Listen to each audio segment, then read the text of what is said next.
अस्सलाम वालेकुम दिलशाद साहब। वालेकुम। कैसे हैं? ठीक हैं जी। जी ठीक ठाक। अच्छा दिलशाद साहब, आपकी हसद और बुग़्ज़ और कीना के ऊपर जो मैंने वीडियो देखी है, उसमें आपने हसद, बुग़्ज़ और कीना की जो वजह है वो ये बताई है कि हमारी जो है वो मज़हबी और दुनियावी तालीम से दूरी है।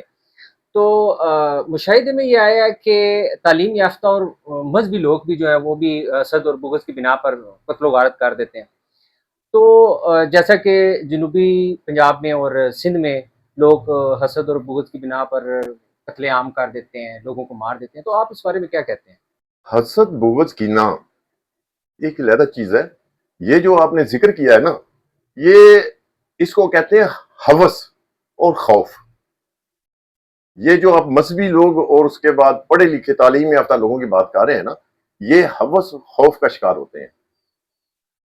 सिंध का आपने हवाला दिया, जनूबी पंजाब का हवाला दिया, यहाँ पे जागीरें हैं बड़ी बड़ी, हजारों एकड़ और मरबों के मुश्तमिल उनकी, फिर उसमें सैकड़ों मज़ारीन हैं, जो मज़ारा उन पे होते हैं, उनकी एक इनकी सल्तनतें कायम हुई हैं, छोटी छोटी सी सल्तनतें हैं। इक़्तिदार का नशा जो होता है ना, और ताकत का जो नशा होता है, वो आदमी जो है ना उसको खत्म नहीं करना चाहता ना, उसको मजीद मतलब मेंटेन करना चाहता है। तो जब उसको खतरा महसूस होता है कि मेरा इक़्तिदार और कोई खतरे में है, जो वो उसे खतरे में सामने नजर आता है ना, उसको अपने रास्ते से उठा देते हैं। इसी तरह मज़ारे होते हैं, उन पर हुक्मरानी कर रहे होते हैं। ये आप जनूबी पंजाब और में बड़े बड़े वडेरे और सिंध में वडेरे लोग हैं, उनकी हुक्मरानी है, उनकी अपनी जेलें हैं, जो भी उनके नहीं उनको जेलों में अपने बंद कर देते हैं। सिंध में और बलोचिस्तान में भी ऐसा है, और जनूबी पंजाब में भी है। ये असल में हसद बुग़्ज़ वाली कीने वाली बात नहीं होती, ये इनमें हवस होती है अपने इक़्तिदार को मेंटेन करने के लिए। और इनको जो ये हवस है, इसके अंदर एक खौफ भी मुबतला होता है। जो आप मजहबी रहनुमा होते हैं, वो अपनी अपनी एक सीट संभाल के बैठे होते हैं ना। बिल्कुल। जैसे आप किसी भी बड़े मुफ्ती का नाम ले लें, या मतलब बड़े मौलवी का, आप उसको पता है उसकी सीट के ऊपर कोई खतरा है, कोई दूसरा आ जाएगा, तो वो अपनी सीट को बचाने के लिए इस तरह की साजिशें करते हैं और लोगों को अपने रास्ते से हटाते हैं।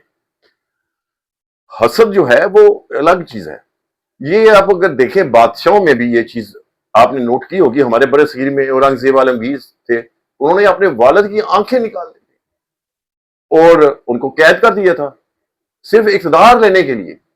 और इक़्तिदार के लिए अपने भाइयों को बादशाहों ने कत्ल किया है। बनु मियां, बनु अब्बास, आप देखें इनकी हिस्ट्री पढ़ें।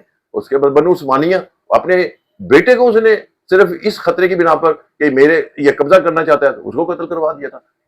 ये होता है इक़्तिदार का नशा, ताकत का नशा, और उसकी हवस होती है।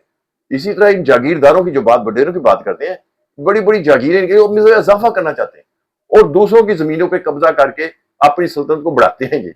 और फिर मज़ारिया जो उनके खिलाफ हों, तो उनके ऊपर ये फिर उनको भी इसी तरह वो अपने रास्ते से हटाते हैं। ये जो कत्ल गारत जनूबी पंजाब में है, या कत्ल गारत आप देखते हैं सिंध में होती है, बड़े बड़े वडेरे लोग, इसके आगे तो कानून भी बेबस है पाकिस्तान में। आपने देखा होगा, एबटाबाद की इधर मिसाल है, केपीकी की मिसाल है। एक जो पुलिस एहलकार था ये ट्रैफिक का, उसको रोक दिया था उस वडेरे ने, कुछ नहीं हो सका। वो बाहर जेल से आया था, उसने विक्ट्री का निशान बनाया हुआ था। ये हसद नहीं है, ये असल में इनकी हवस है, और फिर खौफ होता है कि चीज के छिन जाने का। उसकी बुनियाद पर ये अपनी चीज करते हैं।